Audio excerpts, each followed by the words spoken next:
내 구주 예수를 더욱 사랑 엎드려 비는 말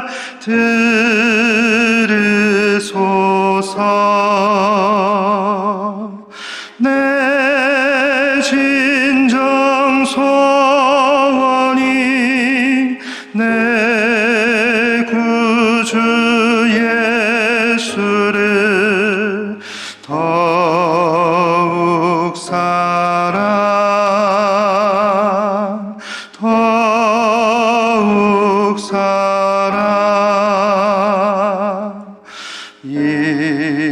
이전엔 세상 날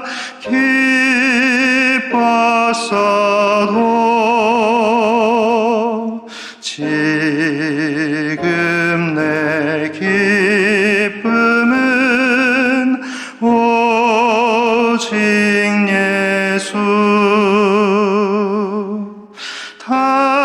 다만 내 비는 말 내 구주 예수를 더욱 사랑 더욱 사랑. 이 세상 떠날 때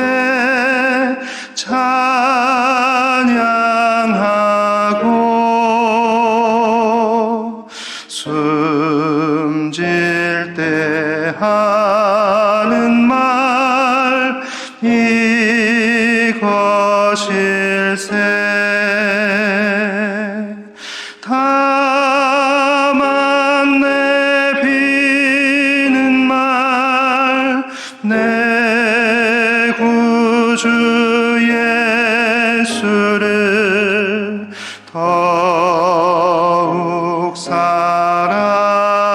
사랑 더욱 사랑.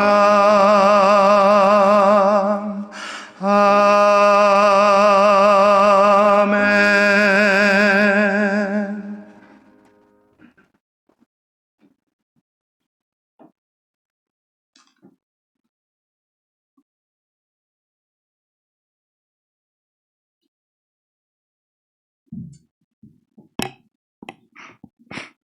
다 같이 암송하시겠습니다. 지난주 암송 에베소서 2장 8절 9절 말씀을 두 번 암송하시겠습니다.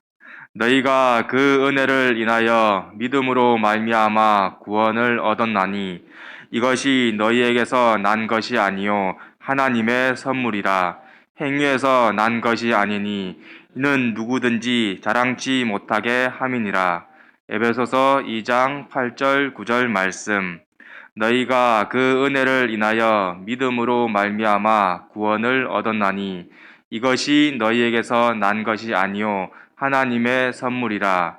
행위에서 난 것이 아니니 이는 누구든지 자랑치 못하게 함이니라. 에베소서 2장 8절 9절 말씀. 이번 주 암송 골로새서 1장 6절 말씀을 두 번 암송하시겠습니다. 이 복음이 이미 너희에게 이름에 너희가 듣고 참으로 하나님의 은혜를 깨달은 날부터 너희 중에서와 같이 또한 온 천하에서도 열매를 맺어 자라는도다. 골로새서 1장 6절 말씀. 이 복음이 이미 너희에게 이름에 너희가 듣고 참으로 하나님의 은혜를 깨달은 날부터 너희 중에서와 같이 또한 온 천하에서도 열매를 맺어 자라는도다. 골로새서 1장 6절 말씀. 다음 주 암송 디모데전서 1장 15절 말씀을 교회 소식지를 보고 두 번 읽으시겠습니다.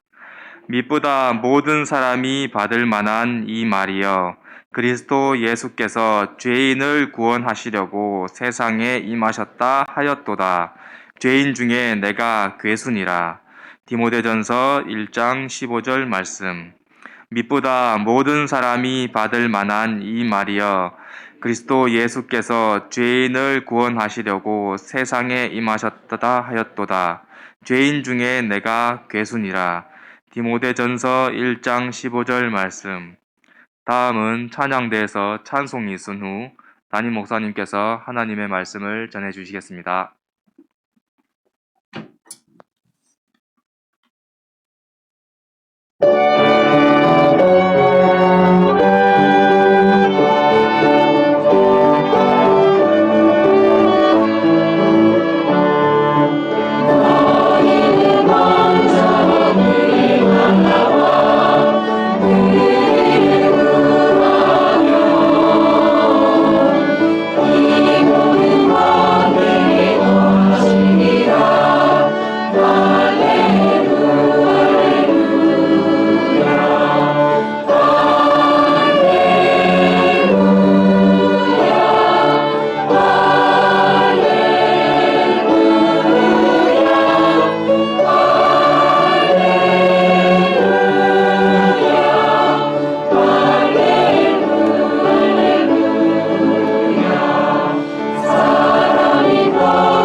네, 안녕하세요.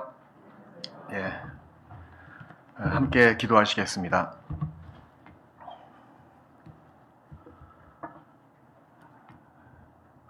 제약되는 우리 영혼을 구원하시고 십자가의 도를 통해서 나를 향하신 하나님의 사랑과 그 크신 은혜가 무엇인지를 알려주시고 또 성령님의 도우심으로 인해서 복음의 비밀을 깨닫게 해주심으로 거듭나게 하시고 영생의 소망을 따라 이 땅에 살아갈 수 있도록 구원하심에 참으로 감사드립니다. 이 큰 구원을 우리가 어찌 경홀히 가볍게 여길 수가 있겠습니까? 참으로 주께서 오실 날을 고대하며 또 기다리는 저희들에게 늘 구원의 즐거움으로 가득 채워주시고 받은 은혜가 어떠함을 깨달아 그 은혜에 보답하는 양으로 살아갈 수 있도록 도와주시옵소서. 주님의 보혈로 영원한 죄 용서받은 저희들, 비록 세상은 우리의 믿음을 비방하고 또 조롱하며 핍박과 멸시를 하더라도 하나님이 우리의 믿음을 인정하시고 성경을 통해서 증거하시니 우리가 늘 담대함으로 마지막 때를 살아가고 있습니다. 우리 예수님께서 오실 날 너무나 가까운 이때에 늘 하늘 위를 바라보고 위의 것을 찾고 생각하는 저희가 되며, 그로 인해서 은혜 위에 은혜를 풍성히 채워주시옵소서. 특히 우리 서울 중랑교회 형제 자매들 그 생활의 형편과 또 건강과 또 모든 어려움을 주께서 익히 아시고 감찰하셨사오매 도와주시는 손길로 어루만져 주시고 치유하시고 영육간의 좋은 곳으로 풍성히 채워주시옵소서. 그리하여 주를 섬기는 그 일에 아무런 부족함이 없도록 또 뒤로 물러가지 않도록 보살펴 주시기를 간구드립니다. 오늘 주의 날을 맞이해서 주님의 피로 구속받은 저희들, 또 주님을 사랑하기에 말씀을 듣고자 한자리에 모였습니다. 합당한 말씀을 내려주시옵소서. 오직 주 성령님께서 이 자리에 함께 계셔서 두루 행하시는 가운데 그 사랑의 손길로 우리 영혼을 어루만져 주시고 치유하시고 위로하시고 새로운 힘을 불어넣어 주시옵소서. 주 예수 그리스도 이름으로 기도드리옵나이다. 아멘. 신약성경 요한복음 8장을 보시겠습니다.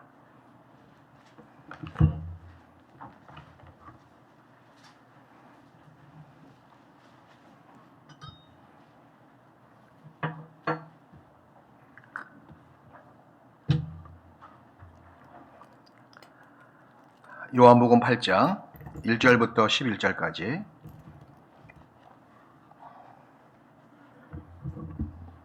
제가 읽겠습니다. 예수는 감난산으로 가시다. 아침에 다시 성전으로 들어오시니 백성이 다 나아오는지라 앉으사 저희를 가르치시더니 서기관들과 바리새인들이 간음 중에 잡힌 여자를 끌고 와서 가운데 세우고 예수께 말하되 선생이여 이 여자가 간음하다가 현장에서 잡혔나이다. 모세는 율법에 이러한 여자를 돌로 치라 명하였거니와 선생은 어떻게 말하겠나이까? 저희가 이렇게 말하면 고소할 조건을 얻고자 하여 예수를 시험함이르라. 예수께서 몸을 굽히사 손가락으로 땅에 쓰시니 저희가 묻기를 맞이 아니하는지라. 이에 일어나 가라사대 너희 중에 죄 없는 자가 먼저 돌로 치라 하시고 다시 몸을 굽히사 손가락으로 땅에 쓰시니 저희가 이 말씀을 듣고 양심의 가책을 받아 어른으로 시작하여 젊은이까지 하나씩 나가고 오직 예수와 그 가운데 섰는 여자만 남았더라. 10절부터 우리 11절까지 같이 읽읍시다. 예수께서 일어나사 여자 외에 아무도 없는 것을 보시고 이르시되 여자여 너를 고소하던 그들이 어디 있느냐? 너를 정죄한 자가 없느냐? 대답하되 주여 없나이다. 예수께서 가라사대 나도 너를 정죄하지 아니하노니 가서 다시는 죄를 범치 말라 하시니라. 성경은 하나님께서 죄인을 구원하시는 그 일과 또 구원받은 사람이 하나님 앞에 어떻게 살아야 할 것인가에 대해서 자세하게 말씀하고 있습니다. 그러므로 구원받지 않은 사람은 반드시 성경을 통해서 구원을 받아야 하며 또 구원받은 그리스도인들은 풍성한 하나님의 은혜를 더욱더 깨달아 그 은혜를 계속 공급받기 위해서는 성경을 가까이 하고 성경을 우리가 묵상해야 합니다. 여기 요한복음 8장은 참 중요한 성경 속의 진리를 우리에게 알기 쉽게 말씀하고 계십니다. 율법이 무엇인지, 또 예수 그리스도께서 하시는 일이 무엇인지, 그리고 율법의 정죄에서 해방받은 구원받은 사람이 남아있는 삶을 어떻게 살아야 할지에 대해서 자세하고 확실하게 교훈해주고 있습니다.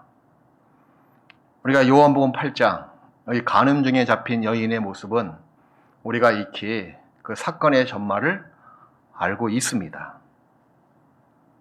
구약의 율법에는 간음죄를 큰 죄로 여기고 있습니다. 간음죄를 지었을 경우에는 반드시 두세 명의 이상의 증인이 있었을 경우에는 그 간부와 음부를 죽이라고 명하고 있습니다. 레위기 20장 10절 말씀에 누구든지 남의 아내와 간음하는 자는 그 간부와 음부를 반드시 죽일지니라 라고 명령하고 있습니다. 여기 유대인들은 간음하다 잡힌 여자를 이용해서 예수님을 시험하는 거예요. 시험뿐만 아니라 올무를 놓게 해서 예수님의 그 건의와 그분의 말씀을 땅에 떨어지게끔, 심지어는 로마 법에 잡혀서 살인죄로, 살인방조죄죠, 규정짓기 위해서 올무를 놓았습니다. 이 당시에 이스라엘은 로마 식민지였었습니다. 그 사법권, 외교권 다 박탈된 상태예요. 사람을 죽일 수 있는 법에 권한이 없습니다. 유대인들에게는 사람을 죽일 권한이 전혀 없습니다. 그런데 만약 간음 중에 잡혀있는 여인을 그냥 모세의 율법대로 예수님께서 죽이라 명하면 로마법을 어기는 죄에 딱 올무에 걸리는 겁니다. 따라서 여자를 율법대로 죽이라고 하면 로마법에 걸리게 되고, 또 죽이지 말라 하면 모세의 율법에 거치는 자가 되는 거예요. 이러지도 못하고 저러지도 못하고 진퇴양난에 빠지게끔 유대인들이 예수님 앞에 간음증에 잡힌 여자를 끌고 오게 된 겁니다. 여기 하필이면 간음 중에 잡힌 여인이에요. 요한복음 8장 3절을 보시겠습니다.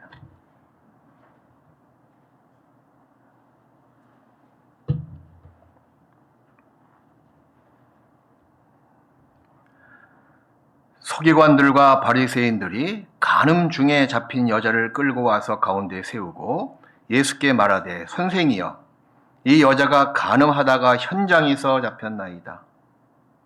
현행범이죠. 핑계댈 수 없는 현장범입니다. 얼마나 부끄럽고 얼마나 두렵겠어요. 이 여인의 모습을 우리가 상상을 해봅시다. 얼마나 부끄러울까요? 얼마나 수치스럽고 얼마나 비참한 모습일까요? 그것도 현장에서 잡혔으니. 그 대낮에 많은 사람이 보는 곳에 끌려온 겁니다. 이제 잠시 후에 되면 돌멩이가 날아와서 자기를 쳐서 죽일 것을 알고 수치스럽고 부끄럽고 두려움이 극심해서 아마 서 있을 힘도 아마 없었을 겁니다. 이런 현장의 모습을 이 말씀을 통해서 우리가 생각을 해볼 수가 있습니다. 예수를 시험했지요? 예수님 같은 경우는 선생님이요, 선생은 이 여인을 어떻게 처리할 겁니까? 라고 이구동성으로 계속 윽박지르고 있는 거예요. 그때 예수님은 바로 답을 안 하셨습니다. 여기서 우리 예수님의 지혜로움을 읽을 수가 있는 거예요. 예수님은 그러한 무리를 향해서 아무런 대답도 안 하셨습니다. 다만 몸을 굽혀서 손가락으로 땅에 글을 쓰셨습니다. 그 글 내용이 우리는 성경에 나와 있지 않기 때문에 모릅니다. 예수님이 무리 앞에서 쓰신 최초의 글입니다. 아마 그 주위에 둘러선 군중 대부분은 예수님이 갑자기 몸을 굽히고 땅에 글을 쓰시니 그 글기 내용이 궁금해서 아마 봤을 것 같아요. 무엇을 쓰시는지 아마 내려다 보았을 것입니다. 그 찰나의 순간이 분위기를 정적으로 분명히 만들었을 거예요. 예수님이 원하시는 것은 분위기의 전환이었습니다. 바로 얼마 전까지 떠들고 돌로 쳐 죽이라 하고 여기저기에서 아우성치는 그 군중의 모습 속에서 예수님께서는 질문을 받으시고 아무 대답 없이 몸을 굽히시고 땅에 글을 쓰시는 그 분위기가 완전히 바뀌지 않았을까요? 바뀌고 말고요.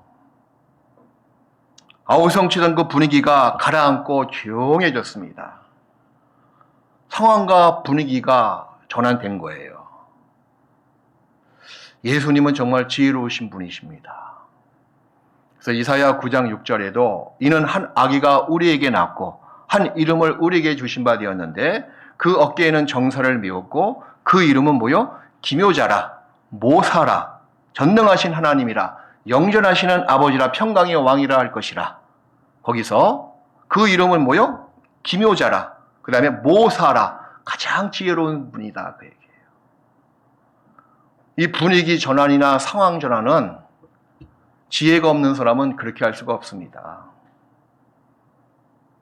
아무리 그 분위기, 아우성치는 분위기에서 어떤 진리의 말씀을 하더라도 그 말이 군중 속에 들어갈 수가 있을 것 같아요? 그럴 수가 없는 분위기였었습니다. 아마 들리지도 않았을 거예요. 상황 전환이 정말 필요했죠? 가라앉히는 그런 분위기가 필요했던 겁니다. 땅에 글을 쓰신 거예요. 모든 군중들은 손에 돌멩이를 꽉 쥐고 있었습니다. 죽이라 라고 말만 떨어지면 바로 죽일 태세를 갖고 있었던 거예요. 모든 군중들은 반드시 흥분된 상태였었습니다. 그 흥분된 상태를 예수님께서는 한마디의 말씀도 없이 한 가지의 단순한 행동을 통해서 정숙한 분위기로, 흥분해서 고요한 분위기로 전환시키시는 예수님. 여기서 정말 그분의 지혜와 그분의 모사를 우리가 읽을 수가 있습니다. 갑자기 정적이 탁 깔리게 되었지요. 그리고 예수님께서 아무 대답을 하지 않으시니까 계속 윽박지르는 거예요. 여기서 우리가 보세요. 간음 중에 잡혀온 그 여인의 모습. 얼마나 초라하고 얼마나 부끄럽고 얼마나 두려운 마음을 갖고 있었을까요? 이 여자가 누구입니까? 바로 나의 모습이에요. 여러분의 모습입니다. 그것은 단이 많은 그 여자만의 모습이 아니고 바로 여기 앉아있는 모든 하나님 앞에 서 있는 죄인의 모습입니다. 우리 자신의 모습이에요. 우리는 하나님 앞에 심판받아야 될 죄인인 것을 우리가 스스로 깨닫고 있습니다. 우리는 하나님 앞에 범법자가 분명합니다. 그것도 현장에서 잡힌 현행범의 범법자가 똑같습니다. 우리가 지금 짓고 있는 죄가 과거의 죄만 있는 것이 아니죠. 죄의 기질을 갖고 있는 죄인입니다. 하나님은 지금도 살아계셔서 우리의 마음과 우리의 행위를 다 살펴보시고 우리의 깊은 속을 감찰하시는 분이십니다. 이 간음 중에 잡힌 여인만 현행범이 아닙니다. 이 여자는 누구입니까? 다름 아닌 바로 나의 모습이기도 합니다. 십계명을 펴놓고 우리를 비춰본다면 어떤 모습으로 드러날까요? 하나라도 그 거룩한 계명을 우리가 지켰습니까? 이 거룩한 계명, 선한 율법은요, 의로운 계명은 우리를 정죄합니다. 우리를 범죄자로 취급하게 만듭니다. 우리는 적어도 하나님 앞에 이 여인의 모습처럼 이 여인이 주님 앞에 서 있는 것은 바로 하나님 앞에 서 있는 모습입니다. 우리도 마찬가지입니다. 이 여자를 누가 감히 정죄할 수가 있겠으며 이 여자를 누가 감히 판단할 수가 있겠으며 이 여자를 누가 감히 돌멩이를 던질 수 있더란 말입니까? 우리 모두는 하나님 앞에 다 죄인입니다. 그것도 이 여인처럼 현행범이거든요. 지금도 음심한 마음, 육신의 정욕에 치우친 마음, 하나님보다 세상을 더 사랑하는 마음, 우리가 하루 24시간 마음을 빼앗기는 시간이 얼마큼 많이 있습니까? 지금도 현행범이에요. 욥기 21장 11절에 하나님은 허망한 사람을 아시나니 악한 일은 상관치 않으시는 듯하나 다 뭐요? 보시느니라. 다 보시고 계시는 거예요. 그거 현재 진행이거든요. 시편 50편 21절에 보면 내가 너를 책망하여 너의 죄를 네 목전에서 다 다 베풀리라 하시는도다. 내 눈앞에 다 베풀어 놓겠다고 하나님께서 말씀하시는 겁니다. 누가 그 여인을 정죄할 수가 있습니까? 그 여인만 현행범입니까? 그 여인이 누구입니까? 바로 우리 자신의 모습이에요. 남의 아내와 음행하는 자는, 간음하는 자는 그 간부와 음부를 데리고 와서 돌로 쳐 죽이라. 율법의 요구입니다. 율법은 정죄하는 목적이에요. 그 율법이 바로 예수님께 그 여인을 끌고 오게 된 겁니다. 여인이 왜 끌려왔습니까? 율법대로 돌멩이 맞아 죽게 하기 위해서 그 여인을 예수님 앞에 끌고 오게 된 거예요. 예, 마찬가지입니다. 우리도 현행범이지만 그 거룩한 계명, 거룩한 선하고 의로운 율법이 우리를 예수님 앞에 끌고 가게 만든다는 겁니다. 그래서 갈라디아서 3장 24절에 이같이 율법이 우리를 그리스도에게로 인도하는 몽학선생이 되어 우리로 하여금 믿음으로 말미암아 의롭다함을 얻게 하려 함이라. 믿음으로 말미암아 의인되기 위해서는 반드시 율법을 통과해야만 합니다. 한 사람이 태어나서 거듭나고 천국 가기 위해서는요, 영적으로 성경에서 이야기하고 있는 새 인물을 반드시 자기 인생 안에서 만나야 돼요. 첫 번째 인물이 누굽니까? 모세입니다. 모세를 통해서 율법을 깨닫게 되고 율법을 통해서 율법에 얽매여서 율법에 이끌림 받아서 예수님께 더 앞으로 나갈 수가 있는 거예요. 그리고 중간 과정에서 누구를 만나야 되느냐? 세례 요한을 만나야 된다는 겁니다. 회개 없는 죄사함은 없거든요.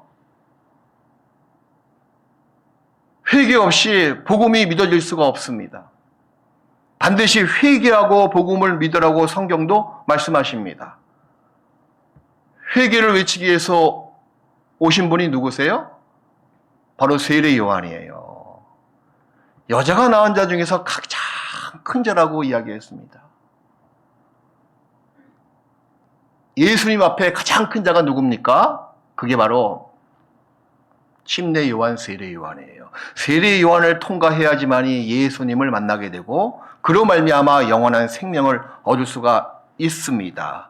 이 여인의 모습이 그러한 모습이에요. 율법의 예수님 앞에 그 여인을 끌고 오게 된 겁니다.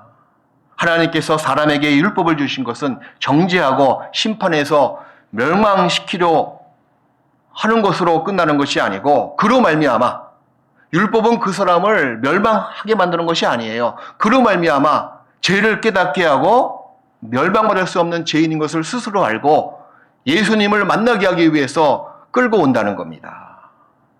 그게 율법을 주신 목적입니다.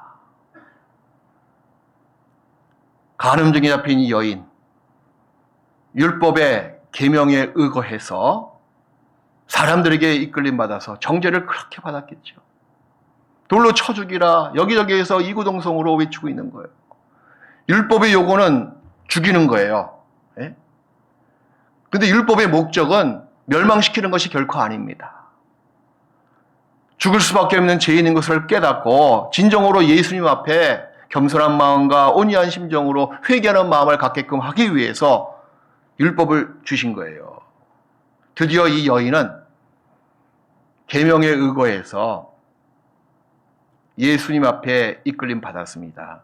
근데 그것이요, 천만다행이에요. 하필이면 예수님 앞에 이끌림 받은 거, 이 여인은 어떻게 보면 행운아예요. 만약에 어떤 제사장 앞에 갔다거나 아니면 대제사장 앞에 갔다거나 다른 재판장 앞에 끌려갔으면 결과는 뻔한 겁니다. 그죠? 그 자리에서 돌 맞아 죽었을 거예요. 천만다행 아닙니까? 의로우신 재판장이신 예수님 앞에 이 여인은 끌려왔어요. 근데 그 예수님은요, 이 여인을 심판하기 위해서 그 앞에 서신 것이 아니었습니다.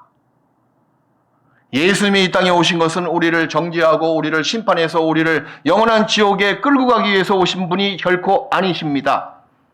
초림하신 예수님은 우리에게 영생을 주시기 위해서, 구원해 주시기 위해서 오신 분이세요. 심판하기 위해서 오신 분이 결코 아니십니다. 이거 잡으시고요. 요한복음 3장을 보시겠습니다.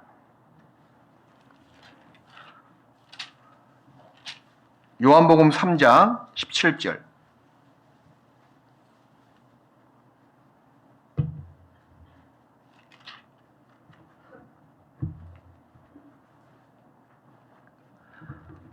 하나님이 그 아들을 세상에 보내신 것은, 같이 읽읍시다. 세상을 심판하려 하심이 아니요 저로 말미암아 세상이 구원을 받게 하려 하심이라. 세상 단어 빼고 자기를 집어넣어 보십시오. 나를 집어넣어 보십시오. 세상 단어 빼고 아까 간음증에 잡힌 여인을 집어넣어 보십시오. 맞습니다. 예수님이 이 땅에 오신 것은 심판을 하기 위해서 오시는 분이 아니에요. 초림하시는 예수님은 심판의 목적이 아닙니다. 바로 구원을 받게 하기 위해서. 그러니 이 간음증에 잡힌 것은 불행이지만 큰 차원에서 그것도 천만다행이에요. 더 큰 행운은 뭐냐 하면 예수님 앞에 끌려온 이 여인이 정말 더 큰 행운아예요. 다른 재판장 앞에 끌려가는 것이 얼마나 축복된 일인지 훗날 이 여인은 아마 그것을 감사했을 겁니다. 도리어 바리새인과 서기관들에게 감사했을 것 같아요. 그죠? 야, 다른 제사장 앞에 끌고 가지 않은 것이 정말 감사하다. 너희들은 다른 목적으로, 나쁜 목적으로 나를 예수님 앞에 끌고 왔지만 난 개인적으로 예수님 앞에 탁 끌려온 것이 그게 너무나 행운하다라고 분명히 이야기할 겁니다. 우리도 마찬가지예요. 간음증에 잡힌 여인은 바로 납니다. 율법으로 말미암아 그 두려움과 부끄러움과 죄스러운 것을 너무 크게 이길 수가 없는 큰 죄인 중에 괴수 아닙니까? 사탄은 계속 우리를 향해서 정죄하고 있습니다. 지금도 정죄하고 있는 거예요. 네 죄를 알련다. 네 죄가 너를 치고 있지 않느냐? 네가 하나님의 아들이 맞느냐? 네가 천국 간다고? 천국이 지옥 되겠다. 네 속에 음란한 마음이 있지 않느냐?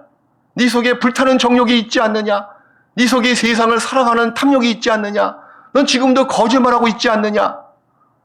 진짜 네 이웃, 네 아내를 사랑하고 있더냐? 난 너를 안단다. 라고 계속 우리를 향해서 사탄은 정죄하고 있고 돌멩이를 던지고 있는 거예요. 근데 감사하게도 우리 모두가 전날에 구원을 받을 때도 예수님 앞에 나왔습니다. 또 지금도 너무 감사한 것은 늘 교회 가운데 예수님이 계시잖아요. 이 교회는 그분의 집입니다. 그분 앞에 내가 나오고 있음을 얼마나 감사할 수가 있습니까? 다른 데로 갈 데가 없는 거예요. 다른 것은 우리를 늘 정죄하고 끝내는 우리를 죽입니다. 구원받지 못한 사람은 영원한 죽음을 통해서 둘째 사망 곧 지옥 불못에 떨어지고, 구원을 받은 사람은 신앙생활을 죽이는 신앙생활, 전혀 역사하지 않는 신앙생활, 은혜의 기쁨이 없는 신앙생활로 할 수밖에 없게끔 사탄은 다른 데로 이끌어 간다는 겁니다. 정말 감사한 것은 저와 여러분이 감사할 조건이 뭔지 아십니까? 몸된 교회 가운데서 주님 앞에 늘 인도함을 받는 그 자체가 감사한 거예요. 우리가 죄가 없어서 주님 앞에 서 있는 것은 결코 아닙니다. 죄가 있음에도 불구하고 주님 앞에 서 있는 그 자체가 얼마나 감사하고 얼마나 은혜롭고 얼마나 고귀합니까? 비록 이 간음증에 잡힌 여인이 우리의 모습인 것 분명해요. 부끄럽고 두렵고 수치스러움은 이루 말할 수가 없습니다. 그럼에도 불구하고 우린 주님 앞에 서 있습니다. 구원받은 우리에게 영적인 간음이 얼마나 많이 있습니까? 야고보서 4장을 보시겠습니다. 세상을 살아가는 것이 간음이라고 성경은 기록하고 있습니다.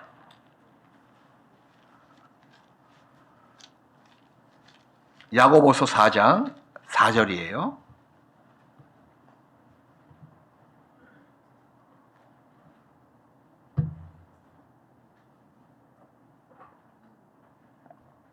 간음하는 여자들이여, 세상과 벗된 것이 하나님의 원수임을 알지 못하느뇨?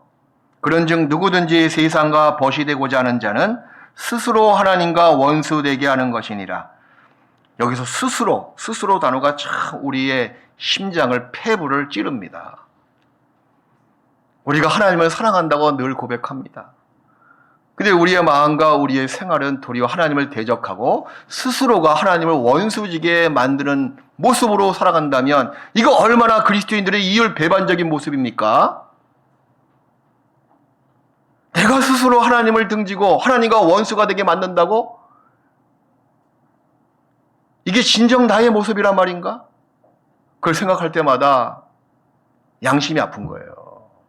근데 성경은 분명히 말씀하시기를 세상과 벗이 되고자 하는 것은 구원받지 못한 친구와 또 가까이 지내는 것도 포함되어 있고 내 마음을 빼앗아가는 세상 것과 내가 화합을 해서 어깨동무하고 그걸 즐기는 것도 하나님과 원수되게 만드는 것이고 그것은요 스스로가 하나님을 대적하는 큰 죄가 된다는 겁니다. 영적인 간음, 육적인 간음은 이루 말할 나위가 없죠. 간음이란 정해진 배우자 외에 다른 사람과 음행하는 것이 간음입니다. 사람이 범하는 죄마다 다 몸 밖에 있거니와 음행하는 자는 자기 몸에게 죄를 범한다고 성경은 기록하고 있는 거예요. 아주 엄히 경계하는 범죄가 분명하죠. 간음 중에 잡힌 이 여자는 하나님과의 언약을 스스로가 깨부시고 부정을 저질러서 당연히 죽어야 됩니다. 하지만 예수님 앞에 그 여인이 서 있는 거예요. 우리 주님 보시기에는 그 여인의 죄나 그 옆에서 돌멩이를 탁 움켜쥐고 예수님 입에서 죽이라! 라고 명령만 떨어지면 던질 기세에 등등한 그 아우성치고 있는 군중들도 예수님 보시기엔 다 간음죄에 빠져 있는 겁니다. 그 여자만 간음죄에 빠져 있는 것이 아니고 둘러서 있는 그 모든 종교가들, 서기관들, 바리새인들도 다 포함해서 하나님 보시기에는 곧 예수님 보시기에는 다 모두 간음한 자들입니다. 모두 다 하나님 앞에 심판을 받고 멸망할 수밖에 없는 죄인들입니다. 거기에는 우리 자신도 포함되어 있습니다. 구원을 받은 다음에도 우리가 하나님 외에 얼마나 다른 것에 마음을 빼앗기고 시간도 빼앗기고 영적인 간음죄. 우리의 남편은 누구십니까? 우리 주님이시거든요. 주님 말고 남편 말고 다른 것에 마음을 빼앗기고 다른 것에 홀깃하고 다른 것에 좋아하는 마음이 있으면 그것이 음행이잖아요. 그것이 간음이잖아요. 성경은 분명히 말씀하시기를 하나님 외에 다른 것을 더 사랑하는 것이 간음이라고 말씀하시고 또 우리 주께서 말씀하시기를 여자를 보고 음욕을 품는 것도 간음죄라고 말씀하시는 거예요. 그래서 어떤 유명한 성경 해석가가 그 다음에 예수님께서 너희 중에 죄 없는 자가 돌로 치라 라고 말씀하시면서 또 한 번 몸을 굽히시고 땅에 글을 쓰셨잖아요. 그 글이 아마 자기 생각에는 누구든지 여자를 보고 음욕을 품는 자마다 간음한 자다라고 쓰지 않았을까라고도 이야기합니다. 하지만 성경에 나와 있지 않는 얘기이기 때문에 그건 몰라요. 천국 가봐야 한다는 겁니다. 하나님 앞에 우린 영적으로, 육적으로 다 간음죄를 짓다가 발각된 현행범이에요. 얼마나 수치스럽고 얼마나 두렵고 얼마나 부끄럽습니까? 인간의 육체적인 어떤 간음보다도 영적인 간음이 더 큰 범죄입니다.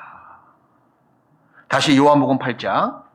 드디어 여인이 주님 앞에 딱 오게 되었죠.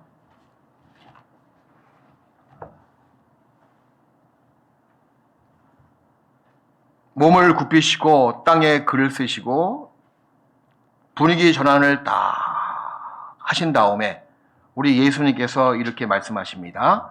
요한복음 8장 7절부터 저희가 묻기를 맞이하는지라 계속 묻고 있는 거예요. 선생은 뭐라고 하실 겁니까? 선생은 무엇라고 말씀하실 겁니까? 이에 일어나 가라사대 너희 중에 죄 없는 자가 먼저 돌로 치라 하시고, 너희 중에 죄 없는 자가 먼저 돌로 치라 하시고, 그리고 손가락으로 다시 몸을 굽히시고 땅에 쓰시는 거예요. 여기서 죄 없는 자가, 세상에 죄 없는 자가 어디 있습니까? 사실 죄 없는 의인만이 심판할 수가 있으신 거예요. 의로운 사람이라야만이 죄인을 정죄하고 죄인을 심판할 권세가 있습니다. 그런데 세상에 죄 없는 사람이 어디냐 그 얘기예요. 전도서 7장 20절 말씀에도 선을 행하고 죄를 범치 아니하는 의인은 세상에 아주 없다고 선포하고 있습니다. 로마서 3장에도 의인은 없나니 하나도 없으며 선을 행하는 자가 하나도 없도다라고 말씀하십니다. 성경은 이미 공언하고 있지 않습니까? 모든 사람은 다 하나님의 영광에 이르지 못하더니 모든 죄를 다 지었다고 선포하고 있습니다. 그래서 죄의 삭은 사망이다. 사형 선고를 받은 겁니다.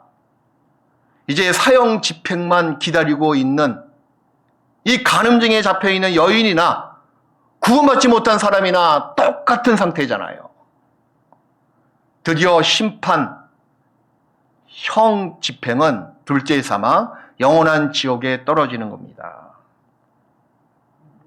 너희 중에 죄 없는 자가 먼저 돌로 치라 라고 말씀하시고, 그리고 다시 두 번째 몸을 굽히시고 땅에 글을 쓰시는 예수님. 처음의 분위기 전환보다 더 심각한 분위기 전환이 돼버린 겁니다. 요한복음 8장 9절을 보시겠습니다.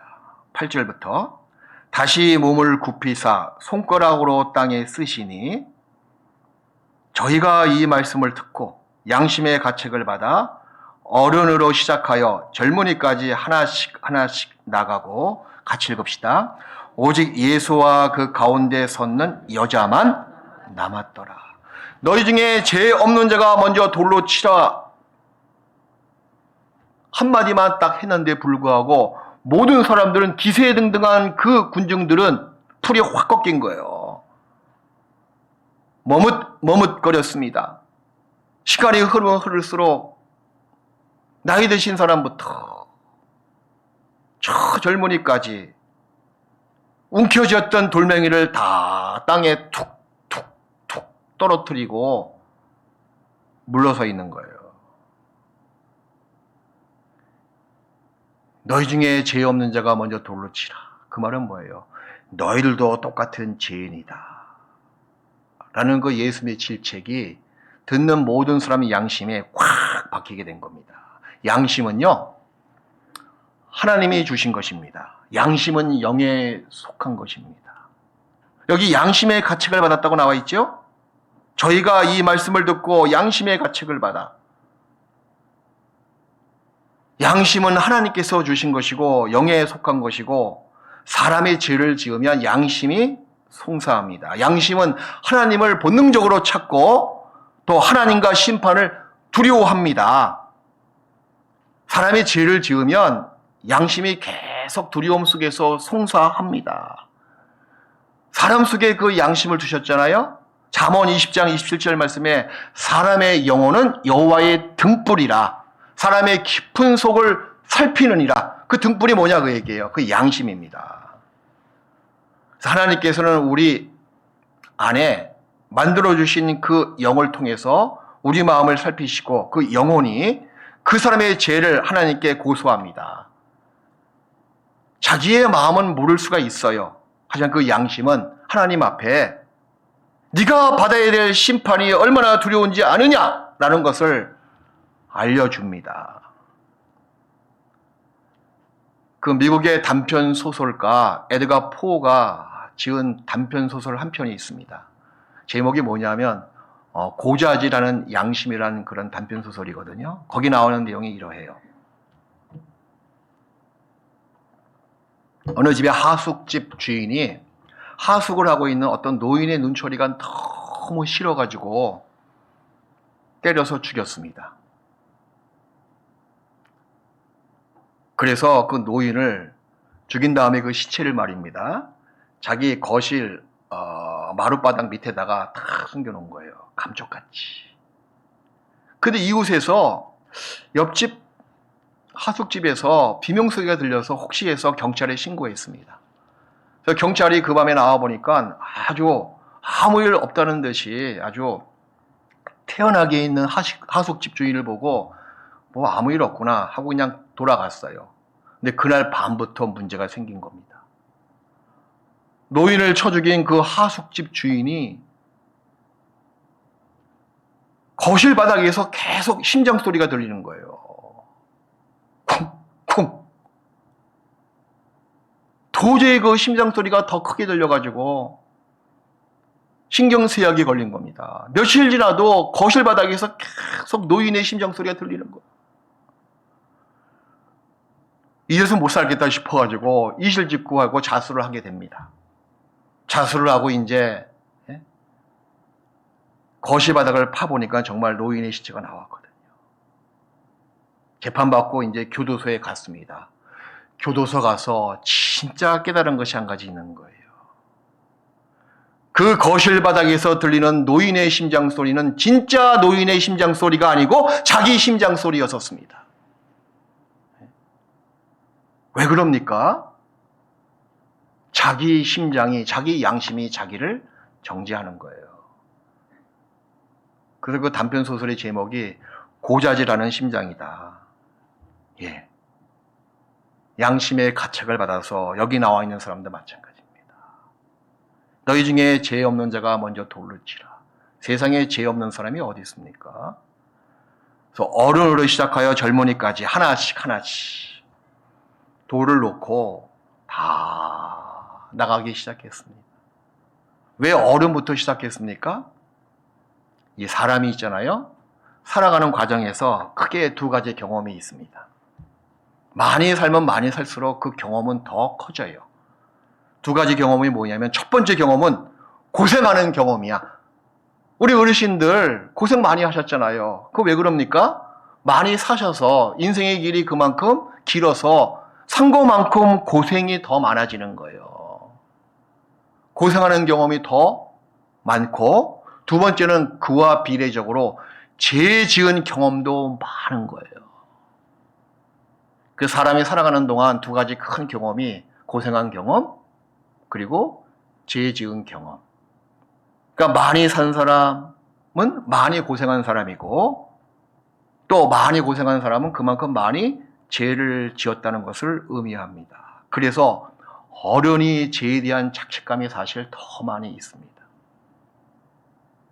여기 나와 있는 어른부터 죄의 경험이 많은 어른부터 시작하여 젊은이까지 순서적으로 다 물러갔습니다. 드디어 이 여인과 오직 예수님과 딱 1대1밖에 안 남아있는 거예요. 자, 8장 9절에 우리가 아까 읽었죠? 저희가 이 말씀을 듣고 양심의 가책을 받아 어른으로 시작하여 젊은이까지 하나씩 나가고 오직 예수와 그 가운데 섰는 여자만 남았더라. 오직 여자만 남은 겁니다. 1대1이에요. 1대1. 예수님은요 의인이십니다. 그래서 죄 없는 사람이 먼저 돌로 치라. 예수님만이 죄가 없는 의인이기 때문에 예수님만 저 여인을 죽일 수 있는 권세를 갖고 계신 분이세요. 예수님은 죄 있는 아담의 후손이 아니잖아요. 성령으로 잉태된 인간의 사람의 모양으로 오셨지만 그분만이 의인이십니다. 그가 우리 죄를 없이 하려고 나타내신 바 된 것을 너희가 안 하니 그에게는 죄가 없다고 성경은 나와 있죠. 그 예수님께서 스스로 이렇게 말씀하시는 거예요. 너희 중에 누가 나를 죄로 책잡을 수 있겠느냐? 요한복음 8장 46절에 나와 있습니다. 그만큼 죄가 없다고 스스로가 증거하고 스스로가 담대하게 말씀하시는 겁니다. 예수님이야말로 완전한 의인이시고 예수님만이 죄 없으신 유일한 사람이시고 그러므로 죄 없는 자가 돌로 치라. 그 말은 뭐예요? 예수님만이 돌을 칠 수 있는 분이시다. 그것을 우리가 알 수가 있습니다. 그 여인은 앞에 계신 예수님만이 돌로 칠 수 있다는 것을 아는 거예요. 예수님만이 심판의 권세를 갖고 계십니다. 요한복음 5장 그 앞에 보십시오. 의인이기 때문에 의인으로서 죄인을 심판할 수 있으십니다. 오직 예수님만이 죄인을 대신해 또한 죽을 수도 있는 분이세요. 요한복음 5장 22절.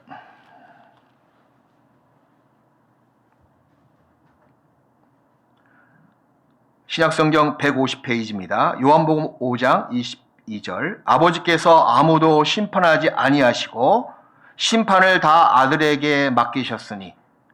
왜 이렇게 하셨습니까? 아들 되시는 예수님만이 의인이시거든요. 의인만이 돌로 쳐 죽일 수 있는 권세를 갖고 계십니다. 심판의 권세를 오직 예수님만이 갖고 계시기 때문에 아들에게 다 맡기신 겁니다. 자, 그러면 예수님만이 심판의 권세가 있다면 반대로 예수님만이 죄인을 구원할 수 있는 권세도 갖고 계십니다. 마가복음 2장.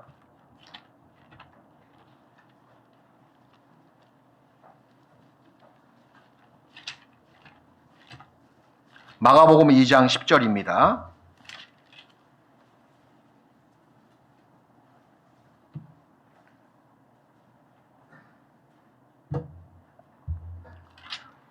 마가복음 2장 10절. 그러나 인자가 그 사람이신 예수님이 인자가 땅에서 죄를 사하는 권세가 있는 줄 너희로 알게 하려 하노라 하시고. 자, 예수님만이 땅에서 죄를 사하는 권세가 있으십니다. 왜냐하면 예수님만이 의인이시기 때문에 심판의 권세도 예수님만이 갖고 계시고, 그리고 그 죄에 대해서 사해 줄 수 있는 권세도 예수님만이 갖고 계십니다. 드디어 죽고 사는 것은 예수님 손아귀에 달려있는 간음증에 잡혀있는 여인. 오직 예수만 그 앞에 계시잖아요. 근데 놀랍게도 그분은 죄를 사해 줄 수 있는 권세를 갖고 계신 분이세요. 확률은 반반입니다. 그죠? 죽느냐 사느냐. 근데 감사하게도 살려줄 수 있는, 죄를 사해 줄 수 있는 분인 예수님 앞에 서 있는 것이 얼마나 감사해요. 우리 모든 구원받은 사람도 마찬가지예요. 우리는 늘 주님 앞에 서 있는 겁니다. 부끄럽고 수치스러운 죄 가운데 있어도 우리 주님 앞에 나가면 주님과 1대1의 관계예요. 다른 사람들이 나의 죄에서 관여할 게 없습니다. 다른 사람들이 나의 신앙생활에 대해서 이러고 저러고 이러쿵저러쿵 상관할 필요 없습니다. 거기에 마음을 기울일 필요 없습니다. 신앙은 코람데오, 하나님 앞에서 내가 어떤 모습으로 서 있느냐, 그게 가장 중요한 거예요. 여기 간음증에 잡혀온 여인은 예수님이 이제 자기를 범죄자로 취급하면 죽을 것이고 반대로 사면해주는 그 용서를 받으면 이젠 살림을 받는 겁니다. 이제 예수님, 심판자 예수님과 범죄인 죄인과 1대1로 딱 서게 된 겁니다. 예수님 말씀 한마디에 죽을 수가 있고 예수님 말씀 한마디에 살 수가 있습니다. 왜냐? 예수님은 심판의 권세도 있고 그리고 죄를 사해주는 권세도 갖고 계시는 분이기 때문에 그렇습니다. 우리도 마찬가지예요. 정말 주님과의 1대1의 관계가 가장 중요합니다, 여러분. 구원받은 사람도 다 때가 되면 반드시 다 그리스도의 심판대 앞에 선다고 성경 고린도후서 5장 10절에 나와 있잖아요. 자기 몸을 따라서 선악간의 심판을 받는다고 성경은 분명히 나와 있습니다. 나를 심판하시는 분은 오직 예수님이세요. 시편 16편.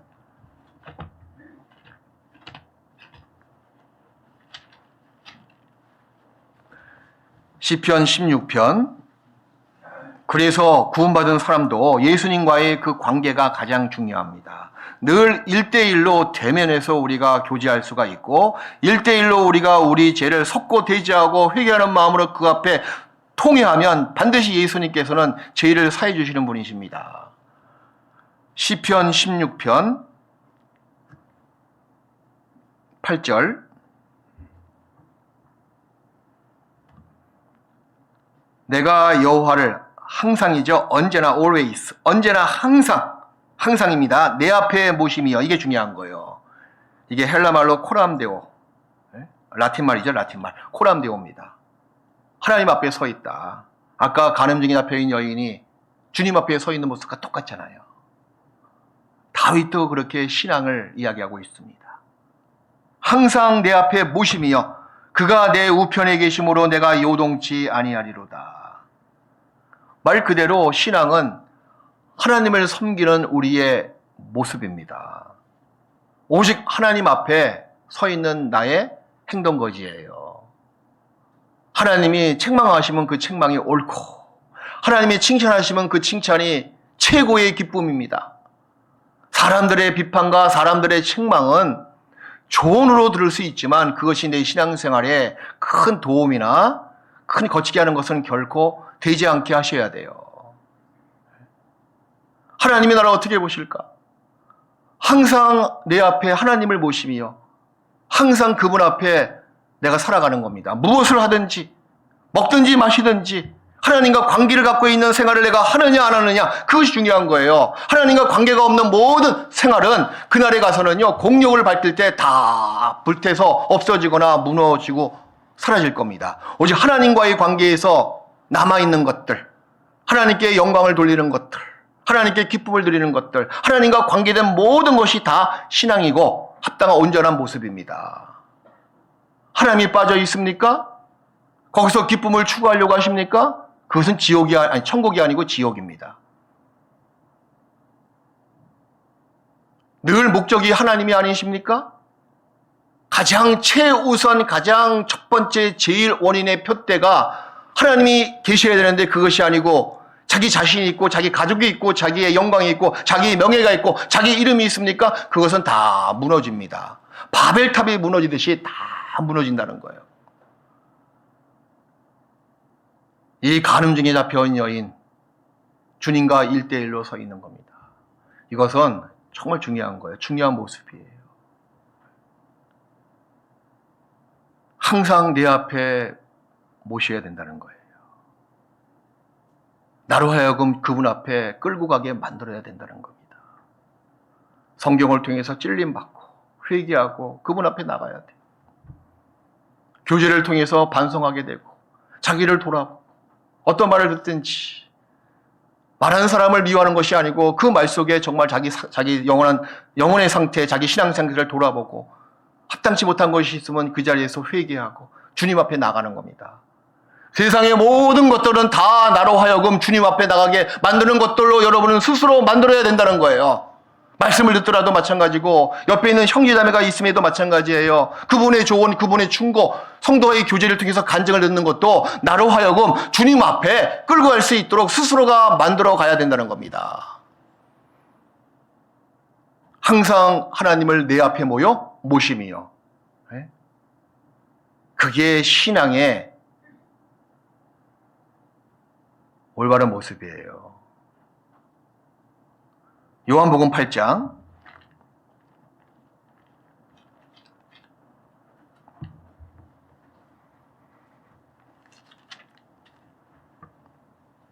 예수님과 그 여인 딱 두 사람만 남아있는 현장입니다. 거기서 예수님께서 여인에게 처음으로 말씀하시는 거예요. 10절에 예수께서 일어나사 여자 외에 아무도 없는 것을 보시고 이르시되 여자여 너를 고소하던 그들이 어디 있느냐? 너를 정죄한 자가 없느냐? 예. 아마 이 여자는 고개를 푹 숙이고 있었을 거예요. 아마 지금도 두려움과 그 부끄러움은 이루 말할 수가 없습니다. 다 사람이 물러갔지만 거룩하신 그분 앞에 서 있는 그 부끄러움은 이루 말할 수가 없을 거예요. 도리어 사람 앞에 서 있는 그 부끄러움과 수치스러움보다 몇 배, 몇천 배 더 주님 앞에 서 있을 때 그 부끄러움과 수치스러움은 이루 말할 수가 없습니다. 근데 예수님의 그 온유한 입술에서 온유한 말씀이 나오시는 거예요. 여자여. 여자여 부르시잖아요. 이때 야 여자여 라고 불렀겠습니까 어디? 졸지 마세요. 그러니까 지금 그렇게 안 부르셨을 거예요. 치근한 모습으로, 사랑의 모습. 왜 용서해 줄 걸 주님께서 마음에 탁 갖고 계시잖아요. 여자여, 너를 고소하던 그들이 어디 있네. 그때 이 여자가 고개를 들고 주위를 살폈을 겁니다. 아무도 없어. 네? 비판과 정죄는 오직 하나님만이 하시는 겁니다. 판단은 오직 하나님 한 분이세요. 그래서 야고보서 4장 12절 말씀에도 입법자와 재판자는 오직 하나이시니 능히 구원하기도 하시고 능히 멸하기도 하시는 하나님이시다. 그렇죠. 법을 세우신 분도 하나님이시고 그 법대로 심판하시는 분도 오직 하나님 한 분이세요. 그분만이 구원하기도 하시고 멸하기도 하시는 분이십니다. 그래서 우리가 감히 그 돌멩이 놓고 다 떠난 사람들, 쓸데없는 사람들이다 그 얘기죠. 오직 그 너를 고소하던 자들이 어디 있느냐, 다 떠나갔다, 쓸데없다. 우리가 구원을 받은 다음에도 신앙생활에 필요 없는 것도 가끔 있습니다. 어떤 비판과 판단을 해서도 안 되고요. 그럼 스스로가 필요 없는 사람이 된다는 거예요. 또 반대로 그런 말을 들어도 아까 제가 말씀드렸잖아요. 주님께 인도하는 말로 긍정적으로 잘 듣는 건 자기에게 양약이 되지만 그걸 고깝게 듣는 것은 예수님 앞에 자기를 끌고 가는 것이 아니고 잘못하다간 어떤 제 재상 앞으로 끌고 가서 돌 맞아 죽을 일을 스스로 할 수가 있습니다. 남을 비판해서도 안 돼요. 오직 비판과 정죄하시는 분은 오직 하나님 한 분이십니다. 그래서 함부로 비판과 판단은 정말 신앙생활의 금물인 거 아셔요? 마태복음 7장 이거 잡으시고요. 마태복음 7장을 보시겠습니다.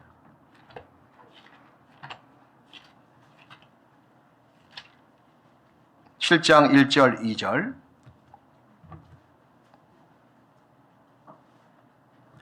돌멩이 듣고 기세등등한 그 모든 군중들이 다 하나하나 뿔뿔이 다 돌멩이를 땅에 떨어뜨리고 다 물러간 것과 마찬가지로 우리가 그런 유의 사람이 돼서는 결코 안 됩니다. 우리가 감히 뭔데 남을 정죄하고 남을 판단하고 남을 비판할 수 있겠냐 말입니까? 너희 중에 죄 없는 자가 돌로 치라. 입법자와 재판자는 의인이신 오직 예수님 한 분이시거든요. 여러분이 의인이 아니잖아요. 그래서 성경은 7장 1절에 비판을 받지 아니하려거든 비판하지 말라. 너희의 비판하는 그 비판으로 너희가 비판을 받을 것이요 너희의 헤아리는 그 헤아림으로 너희가 헤아림을 받을 것이니라. 비판하지 말라. 형제의 눈 속에 있는 티를 보고 네 눈 속에 있는 들보를 왜 깨닫지 못하느냐. 너도 죄인 중에 괴수란다. 감히 죄인인 주제에 누구를 정죄하고 누구를 비판할 수 있더란 말이냐. 같은 유리로 만든 제품이 있습니다. 유리창과 거울이에요. 근데 유리창은요, 수은이 함유 안 됐어요. 그래서 유리창을 보잖아요. 자기 모습이 보여요, 안 보여요? 자기 모습은 전혀 안 보이고 유리창 너머에 남의 모습만 보인다는 거예요. 수은이 없기 때문에. 근데 거울은요, 수은을 함유했거든요.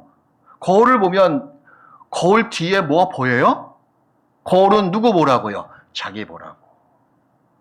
거울은 자기의 실체를 적나라하게 드러내 보여줍니다. 유리창은 전혀 보이지 않고 남의 얼굴만 보게끔 만드는 거예요. 자기 안에 말씀에 수은이 없으면요, 자기는 전혀 보이지 않는 거예요. 유리창처럼. 남의 허물, 남의 오점, 남의 티만 계속 보인다는 겁니다.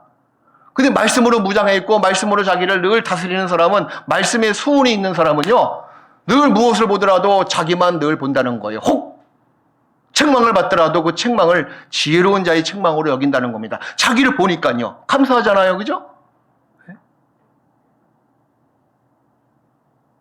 제가 오늘 아침에 누가 교제하면서 참 맞다 싶은 거예요. 제 옆에도 저의 오점에 대해서 이야기해 줄 수 있는 사람이 있어야 돼. 전 그래서 그런 분들을 일부러 제 옆에 두는 경우도 가끔 있어요. 제 옆에서 살랑살랑거리고 예예예만 하고 있으면 되겠습니까? 제가 저번 주에 이제 축구를 했거든요. 축구 얘기하면 안 되는데. 비가 막 쏟아지는데 축구를 했는데 누가 영상을 찍었어요. 영상을. 제가 처음 드리는 얘기예요. 제가 축구하는 모습 처음 봤습니다. 영상을 찍었으니까 야 정말 되게 못하더라고. 예? 몸도 비둔하고 이게 움직이는 턴이 이렇게 둔할 것 같고 누구처럼. 그동안 누구를 계속 내가 욕했거든요. 이게 몸이 둔한지 모르겠어. 그게 나의 모습이었습니다. 처음 알았어요, 제가. 예? 가끔 찍을 필요가 있는 거예요, 그래서. 그것이 없으면 저를 못 보잖아요.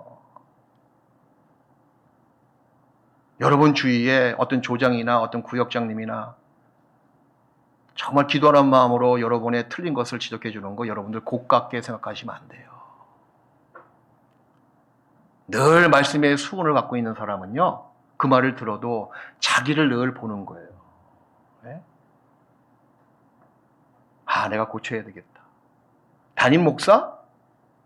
권한이 무한대입니다, 여러분. 담임 목사?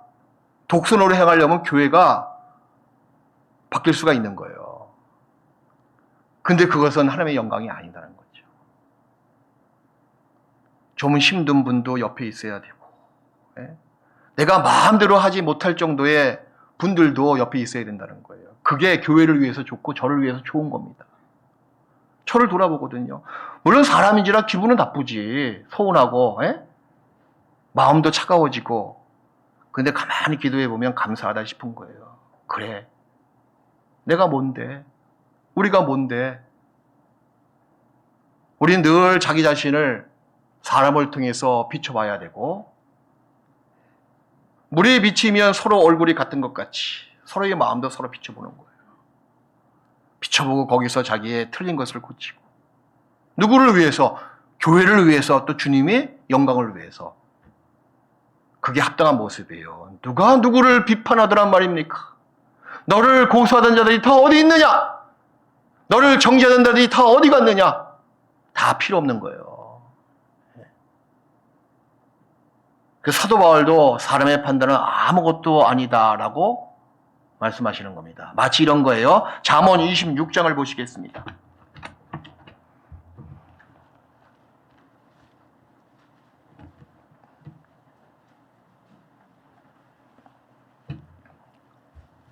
잠언 26장 2절. 까닭 없는 저주는 전혀 이유 없고 전혀 사랑이 가미된 그런 책망이 아니에요. 도리어 저주라고 나와 있죠. 참새에 떠도는 것 같고 제비에 날아가는 것 같이 이르지 아니하느니라. 참, 제가 몽골에서 갔다 와서 참 와보니까 저에 대해서 얘기도 많더구만요. 전 하나님 앞에 양심의 꺼리낌이 없었습니다.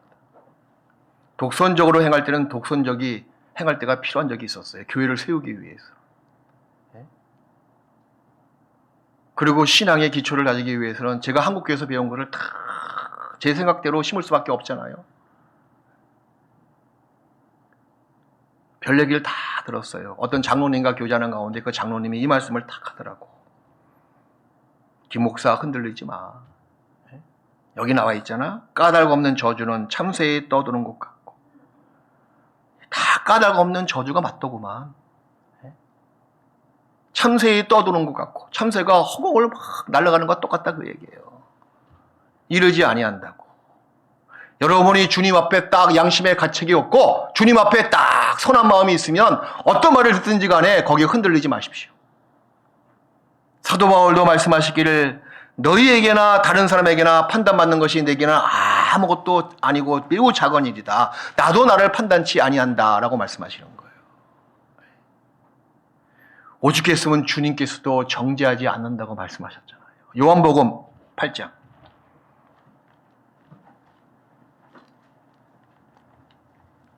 (8장 11절에)